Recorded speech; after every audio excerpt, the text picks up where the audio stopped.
muito bem-vindo ao meu canal e aqui falamos do visagismo que traduz você. Bora interpretar hoje um dos rostos que é o mais importante do momento no mundo, né? Trump, sempre tão polêmico, mas que traz em sua criação a beleza de ter sido desenhado por Deus, gente. Bom, sou Laís de Almeida, visagista, psicogestual comportamental, analista e perita de macro e microexpressões faciais há mais de 12 anos. E ó, eu já começo falando que a nossa ideia aqui não é impor verdades ou alimentar mentiras, muito menos formar opiniões, ok? O que eu quero aqui é despertar a curiosidade, mostrar sob a luz da ciência do visagismo que eu aplico aqui uma forma de interpretar expressões, ler, entender as pessoas e o que os seus traços faciais nos comunicam. Através dessa abordagem, a gente pode facilitar o entendimento e a conexão com as pessoas de todos os tipos, seja no convívio social, nos negócios ou na vida pessoal. Vem explorar comigo essa análise aqui, vem. E bora começar aqui, vou acompanhar com vocês o vídeo que eu vou passar aqui na frente, pelo meu laptop. E a gente vai começar aqui com a leitura mais básica que existe nesse processo todo, que a gente fala de leitura express, né? Eu quero aqui entender as medições dos terços e algumas validações a princípio de uma leitura bem generalista, tá?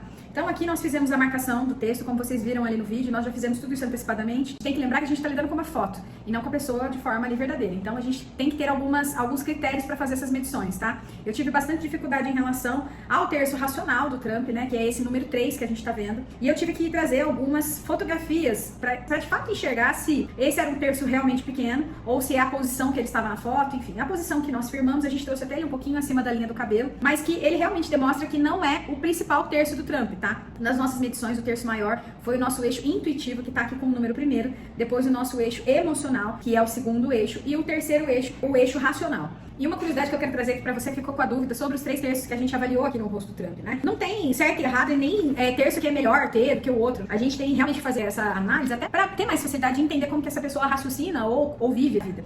Então, a gente chama de 3 terços. É possível analisar essas 3 zonas a partir dos 20 anos de idade, que entende a ciência que você completou o seu ciclo de crescimento. Então, assim, a gente sempre vai ter a zona dominante e as zonas que depois contam outras histórias. Então, a primeira zona que a gente chama de racional, o nosso terço racional, mas também que pode ser chamado de terço analítico, são pessoas que gostam de pensar muito antes de tomar uma decisão. Então, é por isso que a gente também chama essa área de uma área intelectual. Elas avaliam, analisam, estudam tudo de uma forma muito organizadinha, né? Tomam decisões muito baseadas na lógica mesmo. Já nosso segundo terço, que a gente chama de emocional, são pessoas que tendem a trazer mais decisões tomadas baseadas, assim, no processo emocional. No que viveu, qual é a lembrança emocional que aquilo traz. São muito cautelosas, né? São muito cuidadosas com as pessoas, tem muita dificuldade de dizer não também. Demonstra bastante acessibilidade quando a gente realmente tende a deixar o nosso terço emocional mais chamativo do que os demais. O nosso terceiro eixo, que é o caso aqui do Trump, que é o eixo que eu identifiquei como maior eixo, a gente fica ali muito em dúvida em relação ao terceiro eixo, mas o terço intuitivo, ele realmente é muito chamativo no Trump. São pessoas que mantêm muito pé firme no chão. Então são muito seguras, são muito competentes, estão sempre no controle e traz muito a questão de zona de terra. Então assim, eu estou conectada às minhas crenças de base. Então muito do que a família, do que ele aprendeu dentro dessas crenças familiares, do que ele aprendeu que era certo e qual era o mundo que ele tinha que estar inserido, é base das decisões desse cara, tá? Então assim, a gente entende que ele traz muito mais instinto para tomar decisões. Não sei se isso é verdade ou se isso não compete com ele, tá? Até porque quando a gente é analista facial, a gente entende que muitos dados, né, quando a gente tá analisando o olho, uma orelha, que a gente analisa a hélice, a concha, toda a parte interna, o tamanho, a largura, se ela é carnuda, se ela é fina, se ela é ossuda, se ela não é, se o olho é caído, se ele é mais caído pra dentro, se é mais alto pra fora, se é grande, se é... Enfim, a gente tem vários pontos, mas a gente vê que muitas das análises a gente pode ter ali informações dúbias. E aí isso não diz que você é ou não uma pessoa. Isso facilita com que a gente entenda como a pessoa reage e se comporta mentalmente, tá bom? A gente já trouxe aí a ideia do que é direito e esquerdo, levando em consideração que na foto a gente realmente tem essa alteração. E do lado direito do Trump, a gente já vê aqui que ele tem um olho menor, um olho bem pequenininho, que a gente dá pra ver aqui, ó, com facilidade em outras fotos, tá vendo? O lado direito dele tem um olho menor, um olho mais baixo, tá? Isso dando a entender aqui o lado profissional dele. E já o lado esquerdo, que a gente traz a característica de um lado social. Aqui tá errado, mas é o lado social dele. Dá pra ver que o lado esquerdo do rosto dele tem um olho maior, mais aberto, e até é o olho que a gente percebe que ele usa mais pra intimidação nas fotos. O lado direito, no visagismo, a gente traduz como lado materno. É tudo que traz referência da família e do sistêmico da sua mãe. E o lado esquerdo, tudo que traz características e sistêmico do seu lado paterno. A princípio, a gente também teve bastante dificuldade pra interpretar o formato do rosto dele, né? Levando em consideração que a gente aqui trabalha com o formato de rosto interno e externo. E a princípio, como eu disse, a gente teve várias sugestões de formatos. Mas olhando as fotos, os vídeos, a gente optou por defender um rosto oblongo, que traz as sugestões por conta do formato desse terço inferior. Bom, já aqui a princípio, tá? Através do formato do rosto, as pessoas que têm o formato de rosto oblongo têm características de ser pessoas habilidosas, práticas, bem pé no chão, são determinadas, capazes de motivar os outros, obtêm sucesso com trabalho árduo, são incansáveis e têm como regência a cabeça e não o coração. Costumam ser muito rígidas, muito teimosas e muito críticas. E e, em geral, assumem aí cargos de poder e prestígio. Trabalham com muito afinco e gostam de usufruir de recompensas do sucesso, tá? As orelhas aqui, ó, a gente não conseguiu avaliar de forma legal em todas as fotos. Aqui eu tentei achar várias formas. Essa aqui, embora a gente tenha acesso a uma, ela não é uma orelha que eu consigo ver de frente, então a gente não vai conseguir avaliar a orelha. E aí vem um detalhe muito importante das sobrancelhas, que eu vou trazer aqui pra vocês. E agora, sem a marcação, tem um detalhe muito importante que a gente já começa já analisando aqui pelas sobrancelhas, que traz uma sensação muito incômoda quando a gente olha, porque elas são muito próximas dos olhos. E são pessoas que, ao serem pressionadas, se irritam com muita facilidade. E, gente, tem uma pessoa que é muito familiar, que também tinha essa característica física. Vê se vocês lembram. Mas é só uma curiosidade, tá? Sem querer dar nenhuma referência aqui política. Outra característica que a gente pode observar aqui ainda nas sobrancelhas são que elas são bem próximas. Então, no centro, entre os olhos, a gente não vê muito espaço. E essas pessoas raramente recebem ajudas, raramente pedem ajudas. E aí precisa trabalhar muito para alcançar os objetivos. A gente pode trazer como referência de ser uma pessoa que é um pouco mais arrogante, um pouco mais... Gente, a gente vai falar sobre isso. Lá no final eu tenho uma consideração muito importante a fazer sobre a arrogância ou sobre o não pedir do Trump, tá? Depois a gente vai ver aqui os olhos com cantos mais agudos. Essas pessoas, elas costumam ter mais bom faro para oportunidades financeiras, né? Guardam com mais dificuldade dinheiro e tem muita oscilação na vida financeira. E a gente percebe que o Trump, ele tem o canto dos olhos um pouco mais altos. Então, o canto mais alto são a ideia, a sugestão de pessoas muito ambiciosas, que estão sempre muito à frente dos demais no que se refere às oportunidades. E aí a gente observa que logo embaixo dos olhos ele tem uma bolsinha, né? E essa bolsinha traz validação de uma vida muito difícil. São próprias também de pessoas que carregam muita responsabilidade. E a gente nota em vários vídeos dele, fotos, mesmo assim as mais tratadas, que ele tem bastante pé de galinha. E os pés de galinha são pessoas que conseguem avaliar a situação como um todo. Ela sempre sabe o que está se passando ao seu redor, tá? Bora passar aqui para o nariz do Trump.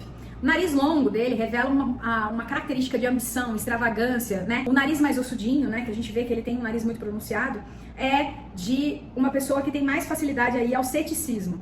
Gosta de conforto material e luxo, costuma se contradizer muito em relação a sentimentos com pessoas. E aí aqui vai uma validação muito importante, que ao analisar muitos quesitos do Trump, para trazer uma coisa bem rapidinha para vocês, eu vi aqui em linhas bem tênues.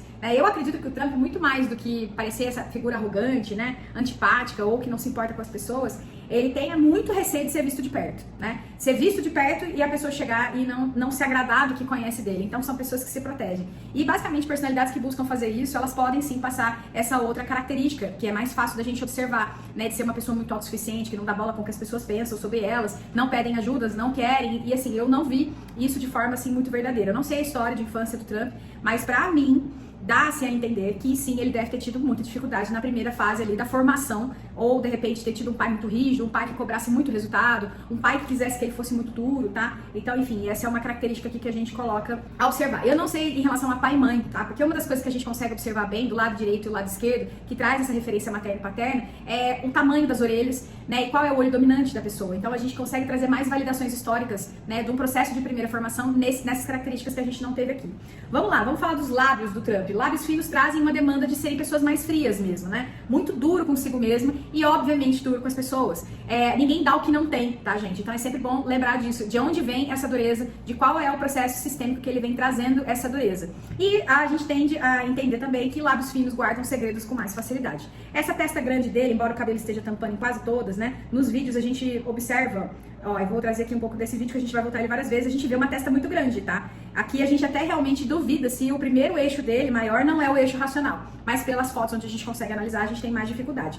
Então, quando ele traz o cabelo, né, pra cima, a gente vê uma testa muito grande. Capacidade forte de liderança. Encara tudo de forma muito prática, muito realista, dando a entender até pras pessoas essa ideia de ser um trator mesmo, que passa em cima de tudo. Agora, o que eu quero falar pra vocês é sobre a quantidade de ruga e linhas de expressões, né, que o Trump já tem. E muita gente vai falar, mas é a velhice. Não, gente. Rugas são pistas anatômicas impossíveis da gente controlar, tá? Então, são elas que deixam transparecer as emoções mais sentidas, porque ficam marcadas em nós, né? Nas linhas da testa demonstra reações muito exageradas, né? Diz assim que dá a entender que ele perde a calma com muita facilidade. E um certo sinal de maturidade. São linhas longas, horizontais e irregulares e traz esse entendimento de ter sofrido muito trauma e muito desafio no processo de formação de vida passada, tá? Quando eu trouxe aquela referência, eu analisei bastante aqui no centro do rosto.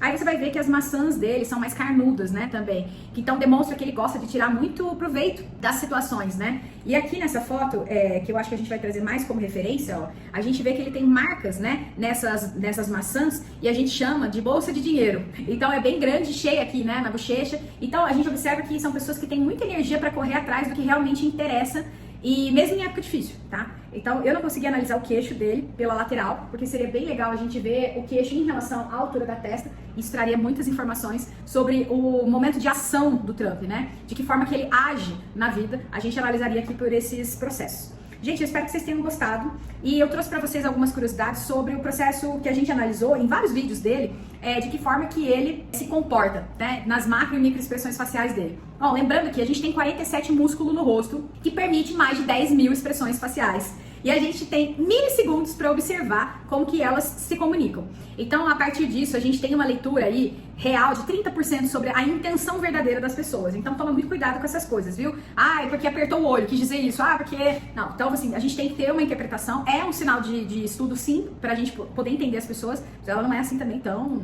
escrachada assim. Vamos lá. O que a gente analisou do Trump? Bastante. Ele franze bastante a testa, né? Que demonstra que ele é uma pessoa muito ansiosa, se aborrece muito rápido. E ele mostra quando ele tá se aborrecendo e o quanto ele tá ficando nervoso. Eu acredito que isso é um dos sinais que a gente consiga observar. Outra coisa que eu observei muito daqui no Trump, principalmente nas fotos, né, dele, olha a necessidade que ele tem de apertar os olhos, né? Então isso é um sinal de antipatia e desconfiança. Provavelmente a pessoa não tá gostando do local, ou do que tá ouvindo, ou da pessoa, ou se ele usa como recurso de foto, assim, ele realmente tá querendo usar para intimidar e mostrar certa agressividade. Por fim, na minha consideração como analista, visagista e perita de expressões, eu enxergo muito além do óbvio nas pessoas. Mas eu vou analisar essa foto aqui com vocês como exemplo. Tem três coisas aqui que fica muito evidenciada pra mim. Primeiro que nessa foto parece assim que ele tá muito bravo, né? Que ele tá pé da vida. Como se você tivesse com a sensação de que ele vai arrancar sua garganta fora, tá? Então assim, essa é uma intenção de expressão claramente premeditada, né? Eu não enxergo que ele realmente seja essa pessoa ao tempo todo, mas ele quer que as pessoas o enxerguem dessa forma. A iluminação do rosto nessa foto, quase todas as fotos posadas dele também, é para despertar uma sensação perturbadora de ameaça e desconforto. Isso é evidente, tá? E aí todas as fotos assim bem posadas dele, a gente observa que tem elementos dos Estados Unidos, assim, bastante ressaltados, né? Traz um brilho isolado ali naquele elemento. Então, imagina que essa é uma foto divulgada para o mundo inteiro, para as autoridades, que ele é líder, né? Para todas as pessoas que estão abaixo da autoridade dele. E a ideia é realmente de trazer que o Trump lembra um símbolo de resistência. Então, para mim, essa foto e quase todas as posturas que eu analiso do Trump é bem na intenção de fazer fácil o que o povo americano mandou fazer, porque senão não vai dar certo, né? Então ele tem esse aperto de mão aqui nesse vídeo principalmente, ó, bastante exagerado. Ele chega empurrando as pessoas, um olhar fixo, cabeça levantada, né? Na intenção sim de mostrar superioridade e arrogância. Bom, gente, intencionalidade certa ou não geram consequências, né? Mas o que pra mim fica muito claro aqui é que existe muito de mãe, muito de pai, de todo esse processo da infância e a formação desse cara. No homem que ele deve ser, no que esperavam que ele fosse, conforme o eixo de intuitivo maior dele. Então é o que eu sempre digo, que ser feliz torna você muito mais inteligente. Eu sou da linha de abusar do sorriso, tá? Isso não é sinal de fraqueza. E eu não tô falando de rir, eu tô falando de sorrir, porque rir aí já é outra coisa, porque aí pode realmente despertar uma sensação de desconfiança a mais nas pessoas, mostrar que você é menos competente, enfim, isso é papo pra outro vídeo, se vocês acharem interessante, eu gostaria de trazer. São verdades científicas, verdades estudadas e verdades que são validadas aí ao longo de tudo que a gente entende de comportamental e gestual. Então, pra finalizar, eu queria deixar aqui pra vocês algumas anotações que eu fiz quando eu tava realmente analisando o Trump de forma muito pontual. Então, assim, ele realmente tem a facilidade de ser percebido pelas pessoas como uma pessoa que tem nojo, desprezo, sempre não tá dando atenção pras pessoas, mas eu avalio em geral nas musculaturas mais usadas nele, ali esconde muito medo. Aquela sensação de eu ataco pra ninguém me atacar. Eu não sei como eu lidaria em ser motivo de piada pras pessoas, né? Em ser inferiorizado pelas pessoas. Então, eu realmente vejo que ali esconde, como eu não sei história pessoal, ali esconde situações que a gente não imagina, tá bom? Então, tem um recurso de ironia que é usado com muita frequência, com gestos assimétricos, com caretas, expressões de estreitamento facial. Ele tem um lábio muito projetado pra dentro, demonstra muita rispidez na fala, a forma como fala, mas você vê, às vezes esconde aquele jeito mais calmo de falar, enfim. Demonstra muita energia pra impedir que qualquer coisa vá contra o que ele quer, da forma como ele quer que seja feito. Levanta muitos ombros, demonstrando que realmente desdém da opinião alheia, debocha da opinião alheia. Enfim, então, como eu gosto de dizer sempre, nada definitivo, pode ser um recurso, né, que ele utiliza, inconsciente ou inconsciente, e é isso aí. Bom, gente, pra finalizar, é como eu sempre digo em todas as minhas consultorias, nem tudo é o que parece, e nem tudo é a verdade que você quer contar. Então, bora tomar um certo cuidado quando a gente tá julgando as pessoas ali na nossa primeira impressão. Porque muito pode ser do que ela quer que realmente você sinta, da sensação que ela realmente quer que você tenha dela, ou pode ser, que eu acredito que seja no caso do Trump, ou pode ser aí nos réis mortais, uma pessoa que talvez esteja desconectada do que o outro está sentindo e pensando sobre ele. Vocês gostaram? Curte aqui o vídeo, comenta, compartilha com os amigos. A nossa ideia é sempre trazer pessoas importantes. E se vocês começarem a de fato mostrar que gostaram desse quadro, eu vou trazer com mais frequência aqui pra nós, tá bom? Beijo grande e segue o dia.